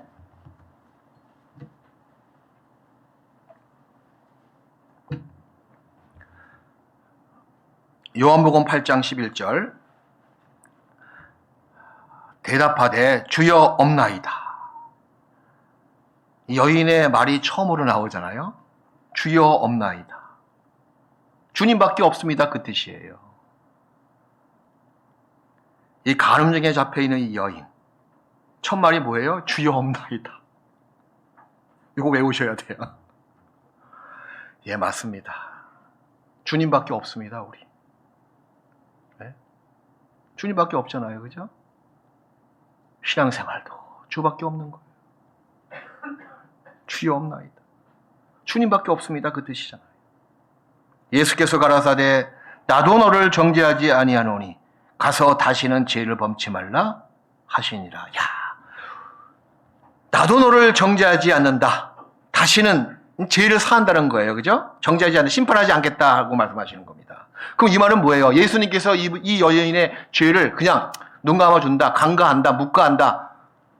그런 뜻일까요? 아닙니다. 만약에 네 죄를 난 묵과할게, 눈 감아줄게, 없던 걸로 할게, 그렇게 말씀하시면 예수님이 스스로 공의로운 속성을 버리는 거나 마찬가지예요. 죄의 삭은 사망이잖아요. 반드시 죽어야 되거든요. 죄의 값은 반드시 치러야 된다는 겁니다. 그게 공의로운 속성인데 스스로가 하나님의 속성을 부인하고 있는 거나 마찬가지다, 그 얘기예요. 그냥 없는 것으로 눈 감아 주는 것이 결코 아닙니다. 하나님은 공의로운 심판자이시기 때문에 죄를 결코 묵과할 수 없는 분이십니다. 하나님에게 있어서는 죄는 곧 죽음을 의미합니다. 그것이 바로 거룩하신 하나님의 공의로운 속성이에요. 하나님이 그 공의로운 속성을 무시하고 죄를 그냥 눈 감아줄게, 없던 걸로 해줄게, 그렇게 말씀하시면 이 성경 다 갖다 버려야 돼요. 이 말은 뭐예요? 죄를 묵인한다는 것이 아니고 그 죄를 내가 담당하겠다라고 말씀하시는 겁니다. 나도 너를 정죄하지 아니하노니, 이 말씀 이면에는 중요한 복음이 딱 있는 거예요. 내가 너를 대신하여 정죄를 받겠다, 그 뜻입니다. 내가 대신해서 네가 맞아야 할 돌멩이를 내가 대신 맞겠다, 그 뜻이에요. 내가 대신 돌 맞아 죽어 죽겠다, 그 뜻이거든요. 내가 심판을 받고 네 죄의 대가를 내가 대신 담당하겠다, 그 말입니다. 그걸 전제로 해서 예수님께서 나도 너를 정죄하지 아니한다고 말씀하시는 거예요. 이 여인이 돌멩이 맞아서 죽어야 되는데 예수님이 대신 내가 맞아 죽겠다, 이보다 더 큰 사랑이 어디 있습니까? 갈라디아서 3장을 보시겠습니다.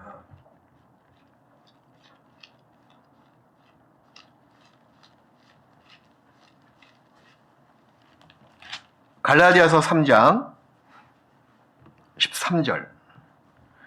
그게 속량의 뜻이거든요. 대신 갚다, 값을 다 대신 지불하다, 그 뜻이에요. 갈라디아서 3장 13절. 그리스도께서 우리를 위하여 저주를 받은 바 대사 율법의 저주에서 우리를 속량 대신 갚다, 값을 대신 지불하다, 그 뜻이거든요. 뭐 구원받았다, 뭐 같은 그런 뜻도 있지만 더 자세한 뜻은 대신 갚아주다.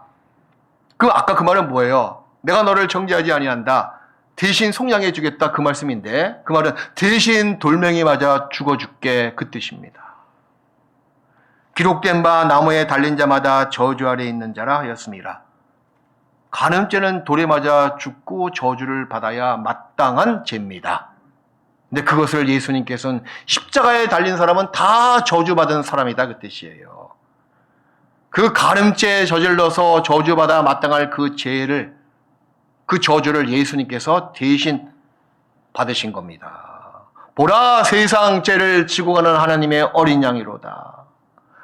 희생양 어린 양으로 오셔서 우리의 죄를 담당하시고 그분이 갈보리 언덕에서 십자가 위에서 저주를 대신 받으셨습니다. 대신 피를 흘려서 다 우리의 모든 죄를 담당하시고 속량해 주신 거예요. 내가 돌멩이 맞아 죽어야 될 그 대가를 예수님께서 십자가에서 돌멩이를 다 맞으신 거예요. 모든 사람들이 다 예수님을 희롱하고 네가 하나님의 아들이면 거기서 내려와 봐, 멸시하고 그리고 모독했잖아요. 욕을 받으시되 대신 욕하지 아니하신 예수님, 그 군중들의 돌멩이를 다 대신 받으셨습니다. 그 간음 중에 잡혀있는 여인의 죄만 예수님께서 속량하신 것이 아니고, 아까 분명히 말씀드렸잖아요. 그 여자가 누구라고요? 납니다.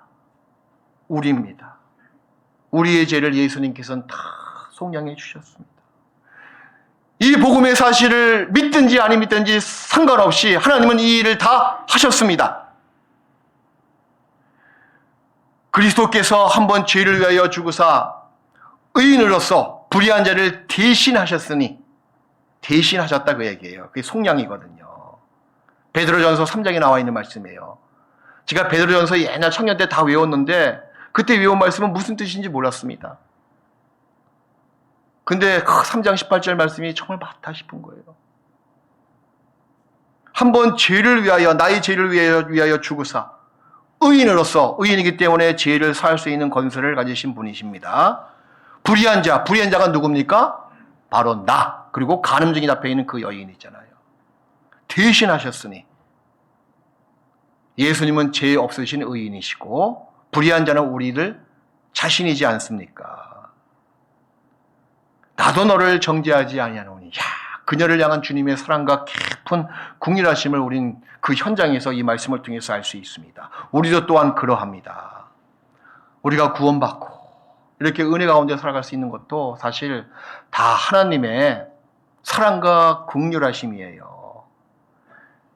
나의 나된 것은 다 하나님의 은혜로다. 주의 온유가 나를 크게 하셨다. 시편 18편 말씀처럼.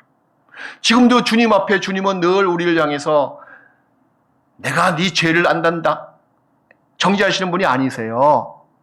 지금도 주님 앞에 섰을 때 주님은 나를 향해서 너를 고소하던 자들이 어디 있느냐. 사실 사탄이거든요. 주님은 이렇게 말씀하시는 거예요. 다 물러갔단다.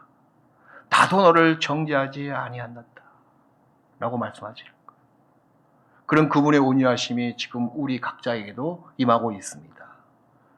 나를 향하신 하나님의 온유하심과 선하심을 경험한다는 것은 신앙생활에 너무 놀라운 체험이고 그 경험이 나를 크게 만드는 거예요. 신앙생활을 더 번쩍 뛰게끔 성장으로 나가게 만든다는 겁니다.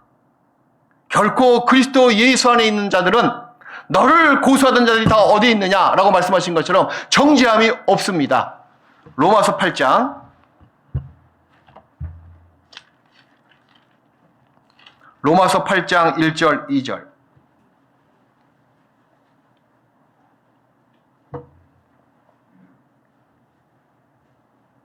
로마서 8장 1절 2절. 그러므로 이제 그리스도 예수 안에 있는 자에게는 결코 정죄함이 없나니, 결코 정죄함이 없다고 말씀하시잖아요. 지금도 나를 향해서 나도 너를 정죄하지 않는다라고 말씀하시는 그분의 음성을 교회 가운데서 여러분 늘 들으셔야 돼요. 왜 구원받은 형제들, 구원받은 자매들, 특히 청년들이 구원은 확실히 받았지만 이 교제 가운데 들어가지 못합니까? 정죄를 받아서 들어오지 못하는 거예요. 정죄의 화살을 받아가지고 나 같은 거, 무슨 신앙생활을 해. 나 같은 거, 주일 말씀 들어도 뻔해. 난 내 죄를 내가 아는데 이런 모습 가지고 어떻게 주님 앞에 나갈 수가 있어. 사탄의 정죄에 빠져가지고 말씀에 나오지 못하고 스스로 연민에 빠져서, 제약된 연민이죠. 정죄를 받아서 말씀 가까이 나오지 못하고 교제 가운데 나오지 못하는 사람들이 수두룩합니다. 하물며 간음증에 잡혀있는 여인도 주님 앞에 섰을 때 주님의 온유한 말씀을 들었잖아요. 나도 너를 정죄하지 아니한다 라는 말씀을 들었듯이 하물며 그 여인도 들었는데 우리야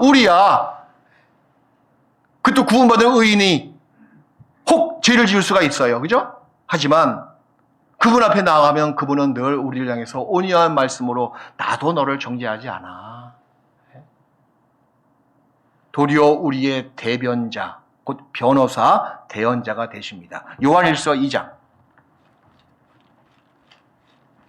결코 우리가 신앙생활에 뒤로 물러가거나 죄 때문에 자빠질 이유가 없습니다. 이분의 계심을 우리가 반드시 믿어야 된다는 거예요. 우리가 죄를 범하면 대언자 의로우신 주님이 늘 온유한 말씀으로, 온유한 입술을 통해서 우리에게 나도 너를 고소하지 않고 나도 너를 정죄하지 않는다 하는 말씀을 여러분 믿으셔야 돼요. 요한일서 2장 1절. 나의 자녀들아, 내가 이것을 너희에게 쓰면 너희로 죄를 범치 않게 하려 함이라. 만일 누가 죄를 범하면 아버지 앞에서 우리에게 대언자가 있으니, 대언자 밑에 보혜사, 이 변호사가 된다는 거예요. 곧 의로우신 예수 그리스도시라. 이분은 영원히 우리와 함께 하시는 분이십니다. 내가 확실히 구원을 받은 것이 맞다면 나의 변호사, 의로우신 예수님, 영원히 함께 계신 예수님이 나를 늘 변호하신다는 겁니다. 정죄하는 자를 향해서 변호하신다는 거예요. 그래서 우리가 늘 실패 속에 있더라도 은혜의 보좌 앞에 담대히 나아갑니다. 우리의 모든 실수, 우리의 허물투성이들, 실패 속에서도 주님은 늘 우리를 향해서 이렇게 말씀하시는 거예요. 나도 너를 정죄하지 아니한다. 나는 너를 도와주는 자다. 난 너의 죄에 대해서 변호하는 변호사다. 그렇게 말씀하시는 겁니다. 그래서 은혜의 보좌 앞에 우리가 담대히 주님만 믿고 나갈 수가 있습니다. 다시 요한복음 8장. 그리고 그 여인에게 이렇게 마지막으로 우리 주께서 말씀하십니다. 요한복음 8장 11절. 제가 오랜만에 정말 강해 설교하는 것 같아요. 강해. 요한복음 8장 11절 같이 읽읍시다.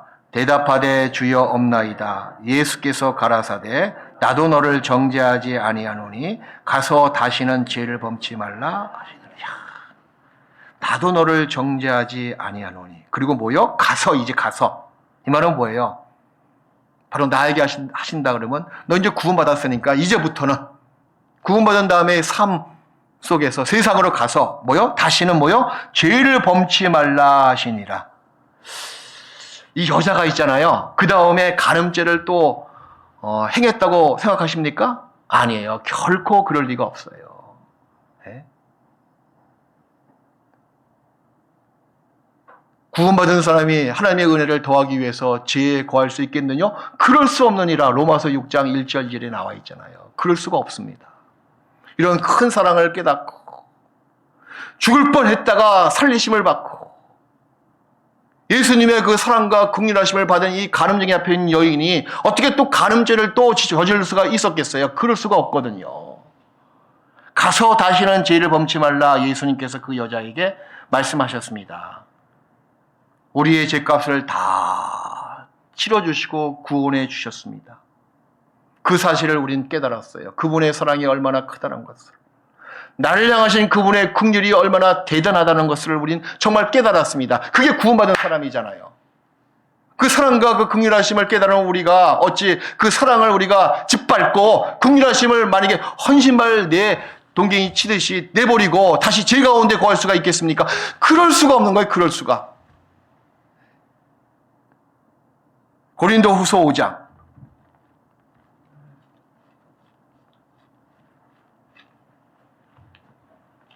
고린도후서 5장 14절.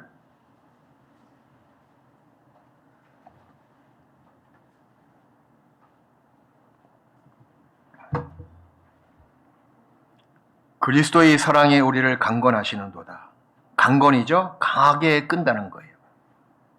십자가의 사랑이 나를 강하게 끕니다. 그뿐이겠습니까? 그 다음에 그분의 사랑과 은혜가 교회 가운데서 계속 주어지잖아요.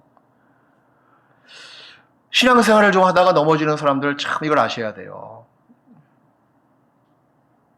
그동안 받은 그 사랑과 은혜를 자기 발로 짓밟아야 돼요.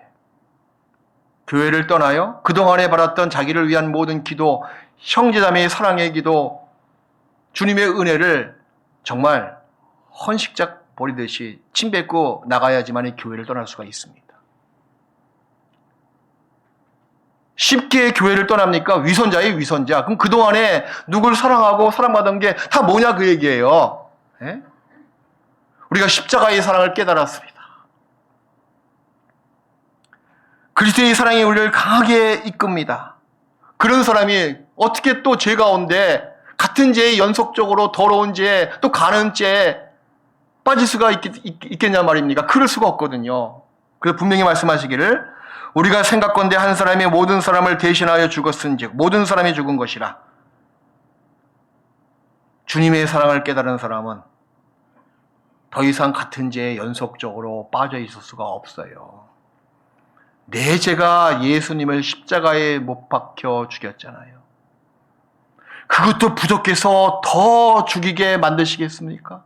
그것도 부족해서 더 죄를 짓고 살아가야만 되겠습니까? 그럴 수 없습니다. 하나님이 나를 구원해 주신 것은 부정케 하심이 아니고 거룩하게 하기 위해서 나를 구원해 주신 거예요.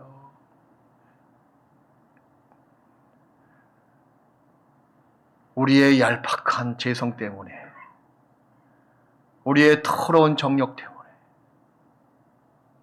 그분의 사랑과 그분의 긍휼을 침 뱉을 수가 없습니다. 물론 구원을 받은 사람이 사소한 죄의 부지불식간에 빠질 수는 있어요. 우리는 아직까지 연약한 사람입니다. 그죠? 그래서 탕자가 이제 돌아왔잖아요. 누가복음 15장에 탕자가 돌아왔잖아요. 돌아온 다음에 아들로서 살아가면서 아버지의 마음을 항상 기쁘게 했을까요? 어떻게 생각하십니까? 다신 집에 안 나가지만 또 살다 보면 또 아버지의 마음을 또 슬프게 할 수도 있잖아요. 마찬가지예요. 우리가 구원을 받았지만 아직까지 이 몸의 변화가 이루어지지 않은 그런 와중에 있는 겁니다. 마치 이런 거예요. 우리가 도로 걸어가다가 막 막혀 있잖아요. 그럼 안내판이 있습니다. 어떻게 써 있습니까? 공사 중. 통로에 불편을 드려서 죄송합니다. 써 있잖아요. 그죠? 그거 보면서 교훈을 받아요. 그래, 나도 하나님 보시기에는 공사 중이다. 나도 하나님 보시기엔 부족한 사람이고 많이 모자라는 사람이고 내 본질과 체질은 아직까지 죄악의 종자라 더러운 정욕이 용암처럼 끓고 있는 사람이다. 하나님 정말 불편을 드려서 죄송합니다. 저 아직 공사 중이거든요. 완벽하게 리모델링 하고 싶은데 그게 마음대로 안 되잖아요. 시간이 걸려요, 안 걸려요? 벌써 완벽하게 다 리모델링 끝났어요? 우린 다 공사 중이에요. 공사 중입니다. 하나님 불편하게 해서 죄송합니다. 천국에 가잖아요. 완전히 끝난 거예요. 공사 끝.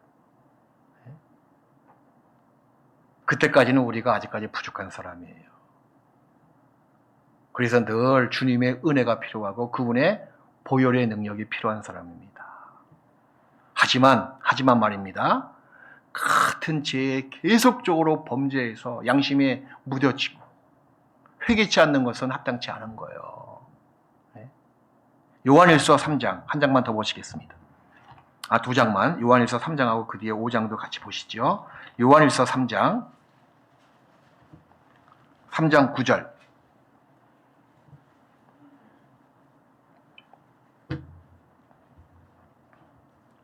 하나님께로서 난 자마다 거듭난 사람은 죄를 짓지 아니하나니 이 죄는 계획적이고 영속적인 범죄를 이야기합니다. 이는 하나님의 씨가 그의 속에 거함이요 저도 범죄치 못하는 것은 하나님께로서 났음이라. 여기 나와 있는 죄는 구원받은 사람이 연속적으로 고의적으로 계획적으로 계속 짓는 죄예요. 그렇게 범죄할 수가 없습니다. 범죄하기 전에 아마 성령님께서 징계 줘가지고 아마 데려가셨을 거예요. 그럼 범죄할 수가 없습니다. 부지불식간에 짓는 죄는 요한일서 1장에 나와 있잖아요. 저가 범죄하면 저가 자백하면 된다. 그럼 그 아들 예수의 피가 깨끗하게 의롭게 만들 것이다. 그게 빛 가운데 행하는 것이라고 말씀하시는 거예요. 혹 저희가 죄가 없다 이야기하면 스스로 속이고 하나님을 거짓말하는 자로 만드는 것이다. 그렇게 나와 있거든요. 그 여기 나와 있는 죄는 뭐냐? 계획적이고 연속적인 죄. 그런 죄를 이야기합니다. 요한일서 5장 18절. 여기도 같은 말씀이 나와 있는 거예요. 하나님께서 난 자마다 구원을 받은 사람마다 범죄치 아니하는 줄을 우리가 아노라. 하나님께로서 나신 자가 저를 지키심에 이게 성령님이 우리 교회 가운데 계시고 우리 속에 내재에 계시잖아요. 저를 지키심에 지켜주신다는 거예요. 악한 자가 저를 만지지도 못하느니라. 큰 죄, 연속적인 죄, 계획적인 죄에 빠지지 않도록 하나님께서 내 안에 성령님을 주시고 성령님께서 지켜주십니다. 그리고 성령님은 뭐요? 죄를 깨닫게 도와주시고 그리고 은혜가 무엇인지를 깨닫게 도와주셔요. 회개하는 마음을 갖는 것도 성령님이 그런 마음을 주시는 겁니다. 성령님의 역사가 아니면 우리가 진정으로 통회하는 마음, 회개하는 마음을 가질 수가 없습니다. 요한복음 8장에 나와 있는 가늠증에 잡혀 있는 그 여인의 사건을 통해서 우린 성경 전체를 볼 수가 있는 거예요. 율법이 무엇이고, 예수님이 이 땅에 오셔서 하시는 일이 무엇이고, 또 구원을 받은 사람이 이 땅에 살아가는 그 신앙생활의 가장 정점의 내용이 무엇인지, 율법의 그 권세에서 해방받은 사람이 이 땅에 살아가는 그 삶의 정로도 요한복음 8장을 통해서 알 수가 있습니다. 가서 다시는 죄를 범치 말라. 그리고 내가 거룩하니 너희도 모든 행위에 거룩할지어다. 그런 말씀 안에서 우리가 정말 죄사함 받은 사람이라면 그 말씀 안에서 하나님의 형상을 닮아가고, 비록 지금은 공사 중이지만 시간이 지나면 지날수록 뭔가 공사가 끝나가야죠. 항상 공사 중입니까? 뭐 강남의 어떤 대로는 지금 20년 전부터 똑같이 공사하고 있더구만. 그 안에 무슨 아지트를 뭘 만드는지 몰라도 얼마나 불편한지 모르겠어요. 20년 전에도 공사 중, 지금도 공사 중, 똑같아. 보기도 참 안 좋잖아요. 구원받은 지 시간이 지났으면 지금도 물론 공사 중이에요. 하지만 점차적으로 그분의 형상을, 거룩한 형상, 온유한 형상을 닮아가야죠. 이제 공사가 거의 막바지에 온 모습을 보여줘야죠. 그게 나를 향하신 하나님의 뜻입니다. 우리의 남은 삶을 이 말씀의 빛 가운데, 생명의 빛 가운데 행하면서 살아가야 되겠습니다. 같이 기도하시겠습니다. 사랑의 하나님 아버지, 감사합니다.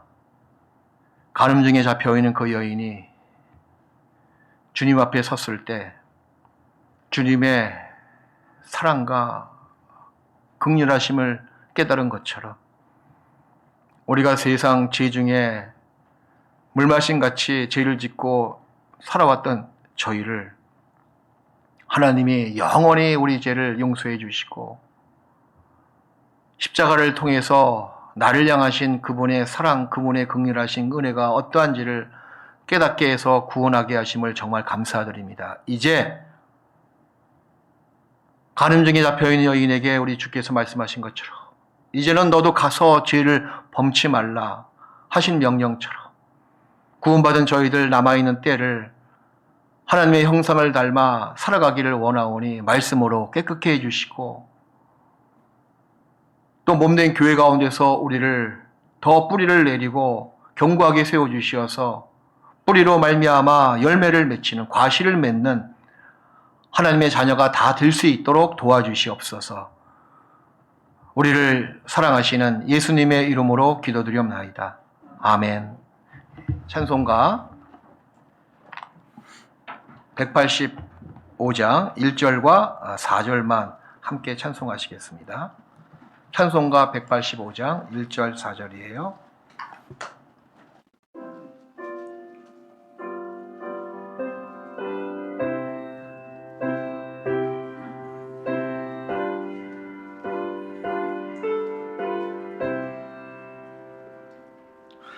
내 너를 위하여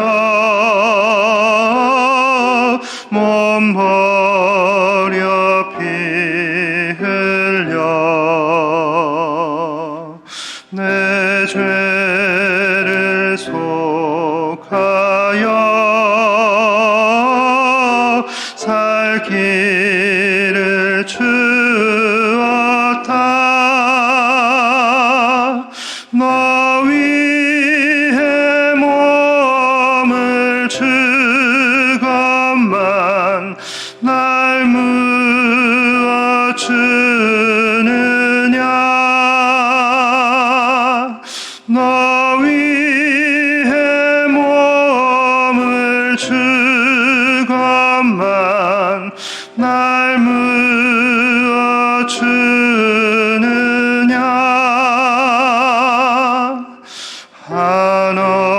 한없는 용서와 참 사랑 가지고 가지고 세상에 내려와 값없이 주었다. 이것이 귀중하건만 날 무엇 주느냐. 이것이 귀중하건만 날 무엇 주느냐.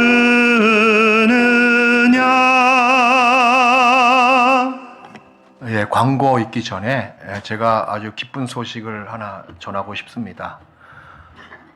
이번에 우리 중랑회에서 복음의 일꾼, 일꾼을 우리 서울중앙교회 전도사로 위촉해서 발령을 받아서 가게 되었습니다. 그래서 교회의 기쁨이고 또 이렇게 충성된 일꾼이 나와서 너무 감사가 돼요. 그래서 잠깐 우리 이제 이번 주일로 이제 이렇게 종지부 찍고 갑자기 1분말 나올까 봐 좋은 겁니다. 찍고 인사를 드리겠으니까 여러분들 가시더라도 사실 저는 개인적으로 좀 그래요. 힘들어요, 사실.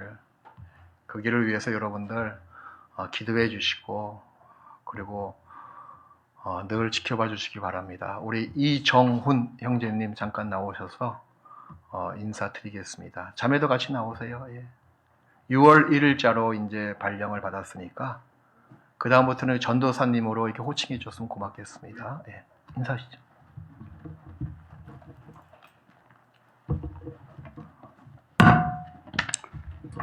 안녕하세요. 2009년 9월 20일에 구원받고 중랑교회에서 신앙생활을 했던 이정훈 형제입니다. 6월 1일부로 서울중앙교회 전도인실로 발령을 명받았습니다. 그래서 주일로는 오늘 마지막 참석이 될 것 같습니다. 10여 년 전에 이 자리에 결혼하겠다고 이렇게 인사를 하기 위해 섰던 것이 기억이 납니다. 그땐 혼자였는데 불과 10여 년 만에 중랑교회에서 이렇게 붙어서 교제하고 양육 받으면서 4명이 됐습니다. 그래서 400%의 결실을 맺고 많이 벌고 나가게 돼서 너무나 감사가 됩니다. 그동안 얼마나 크게 사랑해 주셨고 보호해 주셨는지를 떠날 때가 되니까 깨닫게 되고 또 감사하게 됩니다. 주님의 피로 완성하신 이 귀한 복음을 정말 잘 배워서 정말 바라고 있고 기다리고 있고 정말 원하고 있는 사람들에게 정성껏 잘 전달하겠습니다. 그동안 저희 가족들 교회 안에서 정말 참아주시고 또 기다려주시고 용서해주시고 해주셔서 너무나 감사합니다. 정말 가서 충성된 일꾼으로 주님 잘 섬기고 주님의 영광을 위해 살겠습니다. 감사합니다.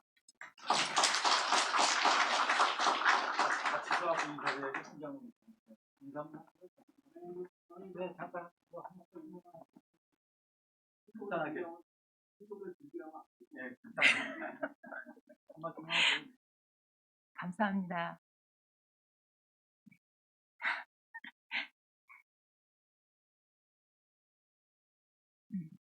아까림 잘하는 걸로 두고두고 오네. 보답하며 쓰겠습니다.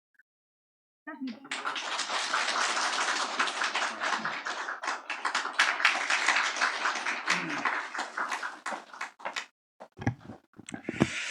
예, 잠시 광고 말씀드리겠습니다. 하여튼 그 전도인의 길이 쉽지만은 않습니다. 다들 잘 아실 거예요. 또 저희 교회에서 이렇게 또 전도인을 세워주셨기 때문에 우리 형제자매님들 앞으로 많은 기도 해주시길 말씀을 드리겠습니다. 예, 소식지에 보시면요, 5월 24일부터 담임 목사님께서 외부 강북교회 집회가 계획되어 있습니다. 그래서 많이들 기도해 주시면 감사하겠습니다. 방문은 없습니다. 코로나로 인해서. 그러니까 혹시라도 이렇게 방문 같은 거 안 하시면 되겠습니다.